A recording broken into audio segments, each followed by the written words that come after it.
नमस्कार मंडळी, कसे आहात? तर आज मला पनीर मसाल्याची ऑर्डर होती, तर चला बघूया कशी करते मी. इथे मी टॅमॅटो, कांदा, अद्रक, लसूण आणि काजू याला तेलामध्ये फ्राय करून याची पेस्ट करून घेतली आहे. आता इथे मी पनीर घेतलं आहे, त्याचे बारीक क्यूब करून घेतले. इथे एक भांडं ठेवलं आहे मी, त्याच्यामध्ये बटर आणि तेल टाकून मसाला, हळद आणि मीठ टाकून क्यूबला फ्राय करून घेते आहे.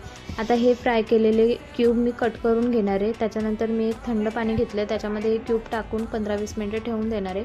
इथे मी एक भांडं घेतलं आहे, त्यामध्ये बटर, तेल ॲड करून जिरं, तेजपत्ता ॲड केला आणि त्याच्यामध्ये जे वाटण केलं होतं ते टाकलं. त्याच्यामध्ये काही मसाले टाकलेत, म्हणजे लाल तिखट, हळद, मसाला, पनीर मसाला, गरम मसाला आणि कसुरी मेथी या सगळ्यांना ॲड करून यांना चांगलं शिजवून घेतलं आहे. त्यानंतर मी याच्यामध्ये जे पनीरचे क्यूब केले होते ते टाकले. त्याच्यावरती फ्रेश क्रीम टाकून झाकण ठेवले. कशी वाटते रेसिपी नक्की कमेंट करून सांगा. एक मोदकांची पण ऑर्डर होती, ती पण सुद्धा मी रेडी केली.